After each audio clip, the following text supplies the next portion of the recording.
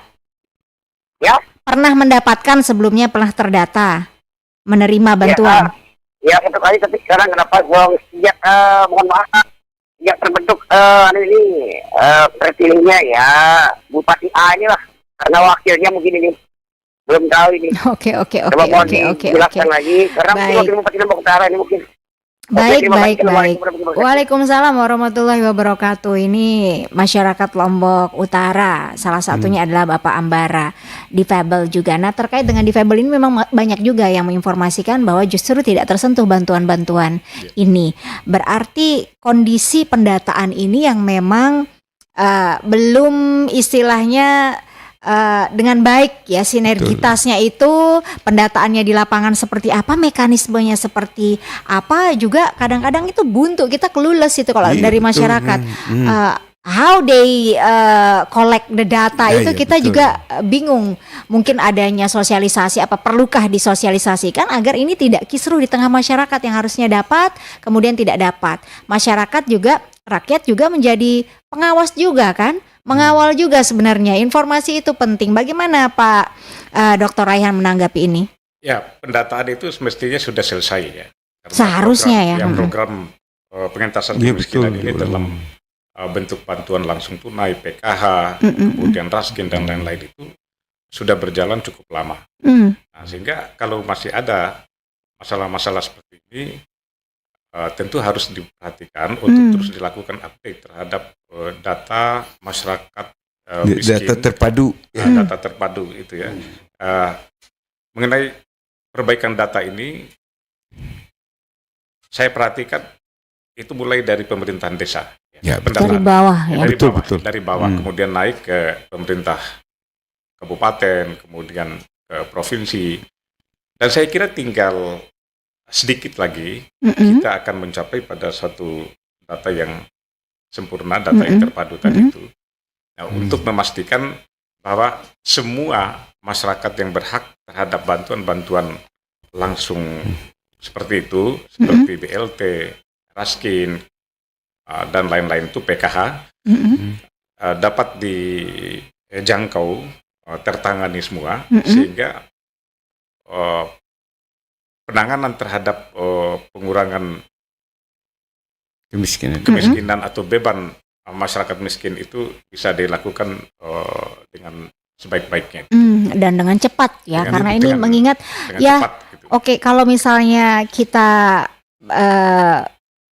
melihat pergantian sekarang gitu ya, ini kan sekarang serba baru, Dewan juga baru dilantik, Kabinet juga baru dilantik gitu ya, artinya banyak PR, tapi tentu masyarakat inginnya sih PR ini segera gitu Pak Dokter, nggak lagi berbenah dari nol, beresin meja lagi, pindahin berkas dan lain sebagainya. Ini kan sebenarnya satu hal yang tinggal dilanjutkan. Kalau menurut Pak Dr. Iwan Harsono ini, apa sih langkah strategis mekanisme cepat untuk menyelesaikan masalah pendataan aja dulu nih, karena tadi Pak Dr. Raihan mengatakan bahwa ini masih ada. Yes, masih ada dan banyak gitu. ketidaksinkronan data. Seperti apa nih Pak Dokter harusnya? Dan ini berulang-ulang, benar katanya Dr. Rayhan itu udah lebih 10 tahun. Itu data ini diinput oleh ada pegawai. Kalau tidak salah dulu setiap sarjana, satu petugas input di tiap kantor desa. Kalau tidak salah dulu ini yang harus betul-betul di training, bukan hanya training kemampuannya, tapi training tentang moral, karena jangan memasuk moral. Ini moral ini sangat penting dalam ilmu ekonomi, karena ahli ekonomi namanya Adam Smith itu 10 tahun sebelumnya tulis moral sentiment. Dari berekonomi itu harus ada moral. Artinya saya pernah tanya, jadi petugas yang catat, yang input itu pengamatan saya ada mementingkan keluarganya dimasukkan. Ada saya duga karena gajinya sedikit, 1 juta, naikkan aja gajinya terus diawasi. Ini sangat krusial karena menyebabkan bantuannya tidak tepat sasaran. Secara bersama-sama yang harus dilakukan untuk mengurangi kemiskinan itu ada 2 hal.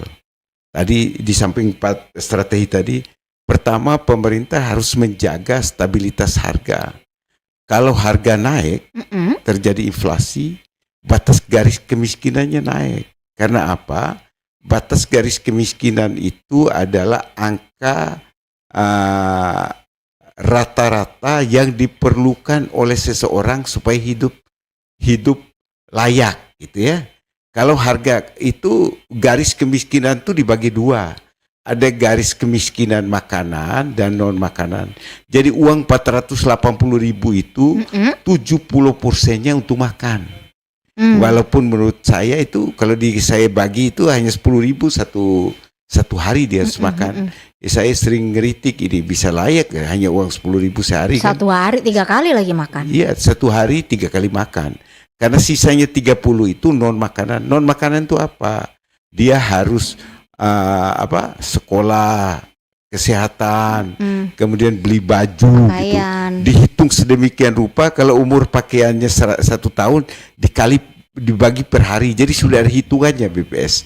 Walaupun bagi saya itu hitungannya itu terlalu relatif kecil, perlu dinaikkan karena beda dengan standar Bank Dunia $1, 1,5, sekarang sudah ke $1,9.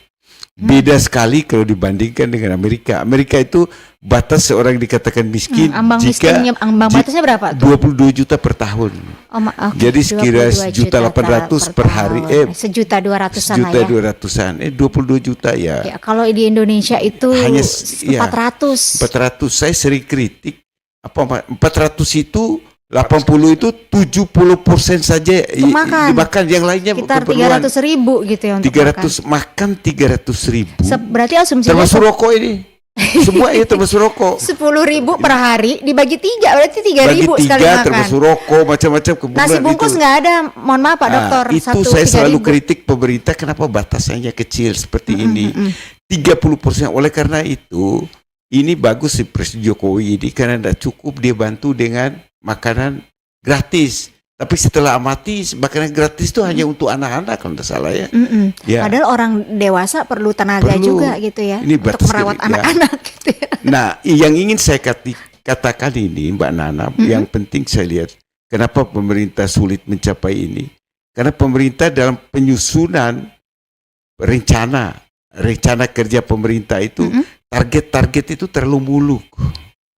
Contoh, coba perhatikan rencana kerja pemerintah. Saya amati beberapa kabupaten bahkan provinsi selalu 2025 target kemiskinan sekian. 1 digit. 1 digit itu adalah di bawah 10%. Coba periksa. Karena kecepatan kita 0,25 kilo. Ini kan 5 tahun 1% kita. Untuk menurunkan dari 12% ke 13% ke di bawah 1% perlu 10 tahun. Cuma pemerintah ini rencananya kelihatan bagus, pencapaiannya gagal terus. Jadi perencanaan yang bagus adalah perencanaan yang sesuai dengan fakta. Berarti target itu sebenarnya nggak usah muluk kelihatan bagus, yang penting realistis aja, sebenarnya nggak apa-apa kan? Realistis. Oleh karena itu Nggak saya usah kira satu digit tuh, gitu ya. karena dibahas di DPR, saya kira Pak Raihan Pak dalam Raihan, oke. bentuk Tapi pengawasan. kita boleh ke pendengar dulu ya, Pak Dokter, ditahan dulu. Halo, selamat sore. Ya, terputus. Silakan Anda sambung kembali di 081802056000 atau di 0370646521. Jeda saja kami pendengar, silahkan jika ada yang ingin berinteraksi langsung bersama dua narasumber hebat dan ahli-ahli di bidangnya yang juga Anda bisa manfaatkan momen Mozaik Indonesia di ruang kemiskinan sore hari ini. Nah, ini bagaimana nih Pak Ya, Dokter? saya ingin menyambung dari menyambung Pak Dr. Iwan tadi. tadi, bahwa perencanaan pembangunan yang perlu kita ketahui oleh masyarakat tahu, bahwa kita berbasis pada RPJM ya, RPJMD, yang sudah kita lewati 2018-2023, kemudian disambung lagi dengan peraturan gubernur nomor 17 tahun 2023 tentang rencana pembangunan daerah NTB. Di situ semua sudah diuraikan, paparkan secara Sampai detail pendanaan mengenai rencana pembangunan daerah, kemudian itu sebagai basis dari rencana kerja pemerintah daerah dan seterusnya yang dituangkan di dalam RAPBD dan APBD. Tapi masalahnya kenapa seperti yang dikatakan oleh Dr. Iwan tadi itu angka kemiskinan masih saja tinggi dan pertumbuhannya lamban sekali. Nah, seperti yang diungkapkan tadi itu rata-rata penurunan angka kemiskinan 0,20% dari yang ditargetkan dalam RPJM itu, bahkan dulu di masa pemerintahan TGB itu sampai 2% per tahun dan kemudian dikoreksi karena tidak pernah tercapai sebesar itu. Nah, memang ada beberapa hal yang menjadi persoalan mendasar. Nomor satu, dari kinerja birokrasi kita, tukang yang melaksanakan program-program itu, ini yang masih banyak harus dibenahi, terutama melalui reformasi birokrasi kita yang belum memadai, menempatkan pejabat yang bukan pada tempat keahliannya, ahlinya misalnya, rendahnya sumber daya manusia, aparatur dan seterusnya. Kemudian reformasi kelembagaannya, tata laksanaan dan seterusnya, termasuk di dalam pengawasan internal sendiri. Nah, kemudian berikutnya adalah untuk mencapai kesejahteraan itu salah satunya itu harus ada investasi. Kalau tidak ada investasi, maka tidak akan ada lapangan kerja baru. Pertumbuhan ekonomi rendah. Kalau pertumbuhan ekonomi rendah, tidak ada pendapatan, ya. Masyarakat itu yang dihitung per kapita tadi itu kan dari PDRB per kapita. Nah, maka masyarakat tidak punya uang untuk dikonsumsi, untuk di-saving dan sebagainya kan gitu. Nah, oleh sebab itu harus ada strategi atau desain pembangunan baik itu di pemerintah provinsi maupun pemerintah kabupaten kota untuk mendorong investasi, baik itu investasi besar, asing, dan investasi yang sifatnya menengah kecil.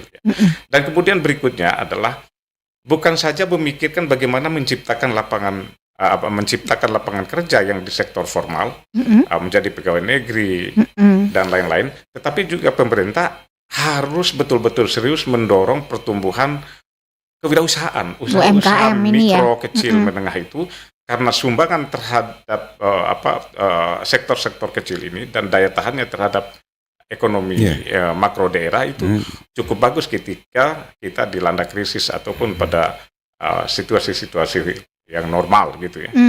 Nah, ini yang kita masih kurang. Itu baru berbicara dari sisi pendapatan. Dari sisi kesejahteraan yang lain juga kita masih rendah. Lihat IPM kita itu. IPM kita itu baru sekitar 69, sekian. Misalnya dibandingkan dengan rata-rata nasional itu sudah di atas 72% ya. Kemudian daerah-daerah tetangga kita seperti Sulawesi Selatan, Bali, kecuali NTT itu jauh di atas kita di NTB. Dan pendapatan per kapita tadi itu yang disinggung oleh Dr. Iwan, kita masih berada di lower middle income, tetapi di bagian bawah dari sekian puluh provinsi ini, yaitu sekitar kurang dari 2.000 US dollar per tahun, atau 1.900 sekian US dollar per tahun, jauh di bawah rata-rata nasional atau pendapatan per kapita nasional kita yang sudah melampaui dari angka 4.200, 4.300 dolar US jauh dollar sekali per berarti tahun. rendah sekali. Jadi jauh sekali. Kita ranking ke-35 Ranking ke-35 dari 38. Dari sini saja akan memberikan suatu fakta empirik terhadap kita. Bagaimana sebetulnya posisi kita yang ada saat ini. Sehingga kita memang harus mencari jalan keluar yang segera dan cepat. Ya, karena ini memang serius berarti. Untuk, kondisinya nih kalau boleh dibilang kritis gitu. Iya. Ya nggak sih? Ya, bayangkan kita punya uang per tahun itu, kalau saya hitung, ambil dikalkulasi dari lah 4 tahun atau 5 tahun terakhir ini, APBD kita itu berada di angka di atas 5 triliun ya. 5,3 naik menjadi 6, bahkan kemarin 6,7 triliun, kemudian sekarang baru turun di sekitar 5,7 triliun. Dan APBD kita itu dibentuk dari beberapa sumber pendapatan, salah satunya PAD kita. Sampai tahun 2024 itu kemarin pernah mencapai 3,1 triliun. Tetapi di 2025 karena ada penyesuaian dari Undang-Undang Nomor 1 tahun 2022 tentang hubungan keuangan pemerintah pusat dengan pemerintah daerah, maka nanti pajak terutama sekali dari pajak kendaraan bermotor, biaya balik nama kendaraan bermotor itu akan berkurang sampai 30%. Dan 70% termasuk pajak rokok. Itu nanti untuk kabupaten kota itu sekitar 70%. Jadi jauh sekali berkurang. Tetapi kita masih tetap berada di angka sekitar 2,5 triliun. Nah, ini membutuhkan inovasi-inovasi baru untuk mencari sumber-sumber pendapatan baru dalam rangka mewujudkan pencapaian tujuan pembangunan sebagaimana yang sudah dirumuskan di dalam rencana pembangunan daerah 2024-2026 seperti yang saya sampaikan. Memang tantangan kita di segala sektor itu cukup besar, tetapi kita harus optimis. Kita harus punya tekad untuk bekerja keras dalam mewujudkan semua cita-cita kita itu. Mudah-mudahan target-target ini di periode berikutnya ini itu bisa tercapai dan adalah kemajuan persentase yang cukup signifikan terhadap penurunannya untuk angka kemiskinan ini ya Pak Dokter ya. Baik, kita tahan dulu Bapak-bapak. Untuk pendengar silakan tadi yang sudah tersambung redial saja ya, karena keasikan ngobrol tuh kadang-kadang nggak ngeliatin kalau ada telepon masuk ya. Baik, silakan Anda hubungi kami kembali di 081802056000 atau di 0370646521 pendengar. Kami masih akan menemani Anda hingga pukul 17 waktu Indonesia Tengah nanti di Mozaik Indonesia, dan Anda juga bisa berkomentar, mengajukan aspirasi Anda atau ingin bertanya, silakan saja melalui kolom chat di RRI Mataram Official atau juga di RRI Digital melalui smartphone Anda. Kami akan kembali sesaat lagi. Tuh, minjam 100 Bang. Minjam nang malam haji kami baru membayari. Enak minjam pulang lah. Banget bener dan kami lah. Mak, bukannya Pang lawan kawan satu mata aja nah. Kada sawat saja aku buli kakan. Kada kayak itu Pang lah. Pesan apa kerang berkesekan bener tuh nah. Biasa tuh, sagin menambahi deposit. Bah, iya main slot sekalinya kami lah. Namun aku menjami ikan lah, sama ayah aku menjadi misalkan ikan. Tuh, kasih nah, tolongi Pang kawan. Pas lagi bagus nah, kalau pina ada rezekinya. Bagus jari ikan. Buktinya hanya semalam ikan kalah di keran putihnya ikan tudang Kata gini iya, kalah pulang. Sadang dah kadu segin macam-macam tuh. Gawe nang bujur haja, nang pasti-pasti haja. Manfaatkan waktu gasan hal nang baik, on internet gasan mencari informasi yang positif.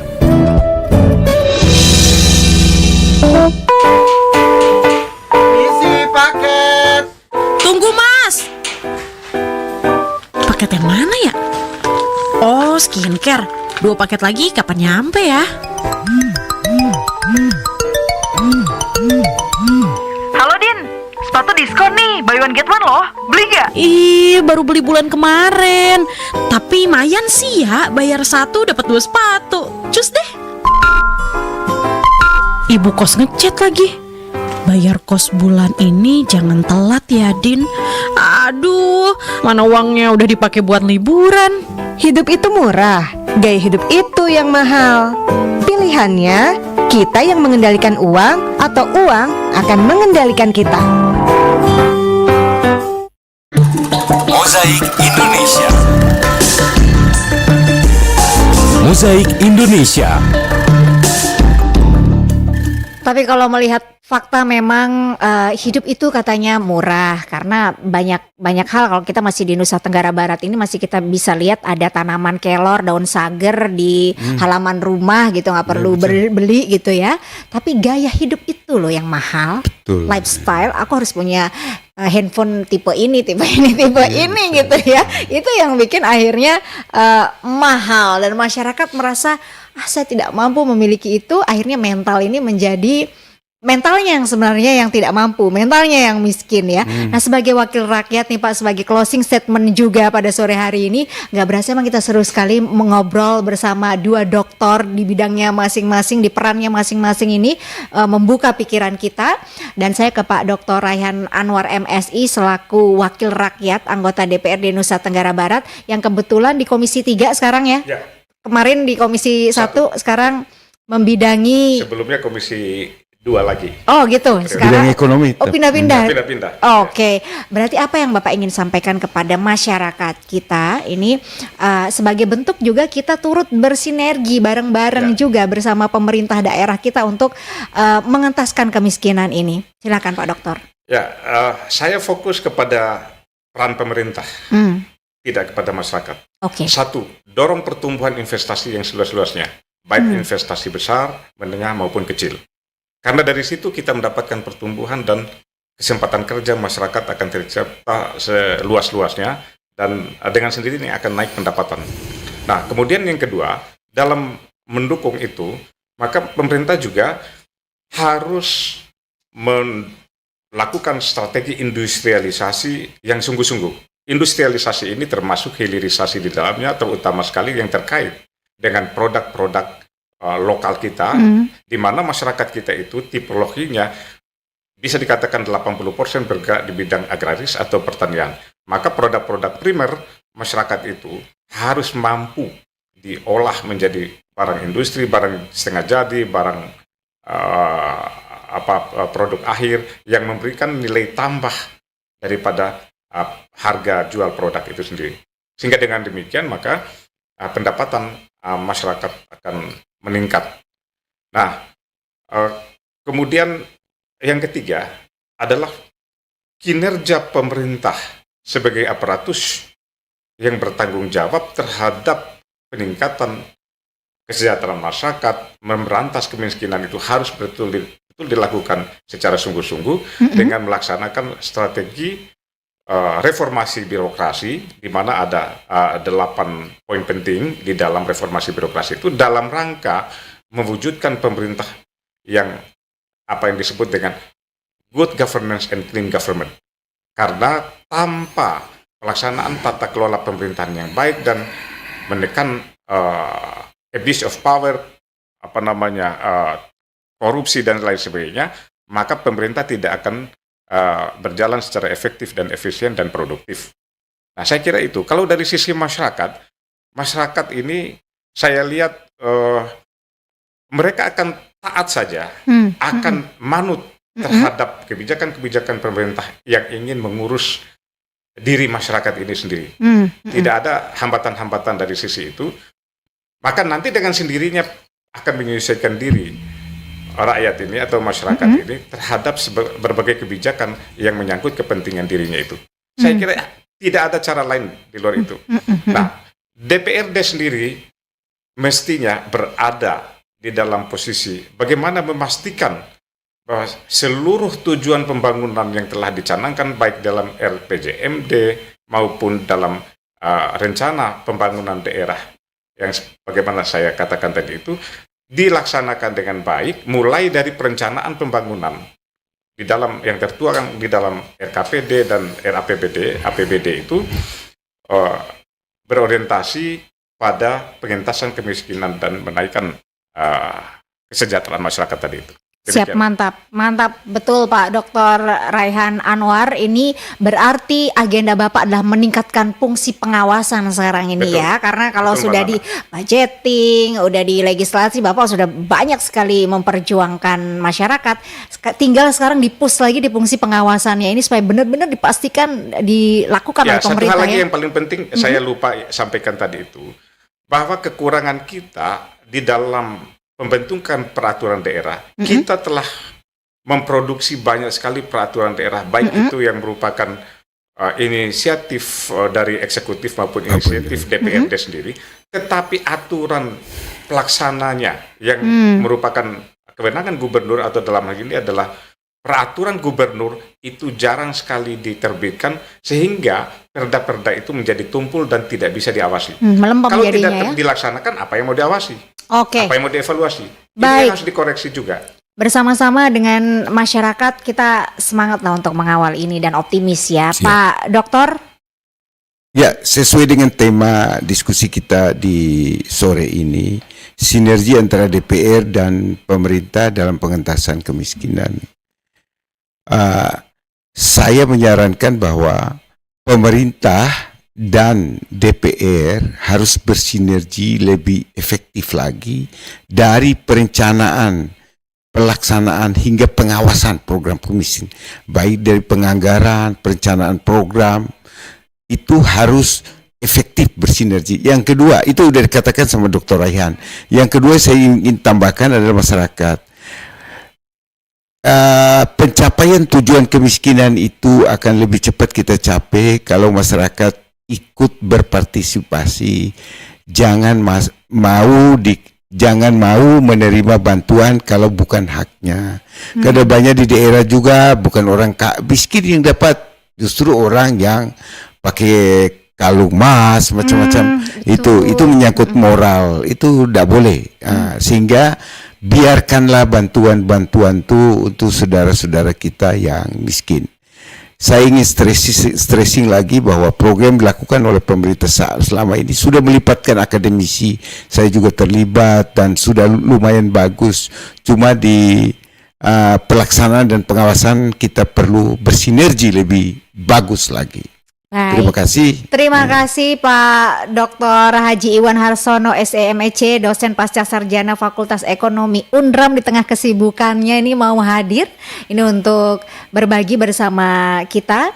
Bareng-bareng juga ini mendorong semua pihak begitu untuk kita keluarlah dari garis kemiskinan ini supaya kita menjadi bangsa daerah yang bermartabat. Begitu juga dengan Bapak Dr. Raihan Anwar MSI, anggota DPRD Nusa Tenggara Barat, juga telah menyempatkan diri hadir di studio dalam Mozaik Indonesia. Kita sambung lagi di lain waktu.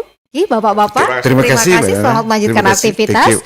Baik pendengar Pro 1, sampai di sini kami temani Anda dalam Mozaik Indonesia di ruang kemiskinan untuk sore hari ini. Saya Apriana Mahdan bersama tim siaran Mozaik Indonesia sore hari ini bersama Qoriatun Hafizah Program Director dan juga Zahrul Umam di multimedia serta Bung Zainal Arifin produser, pamit undur diri dari ruang dengar Anda. Selamat sore, wassalamualaikum warahmatullahi wabarakatuh.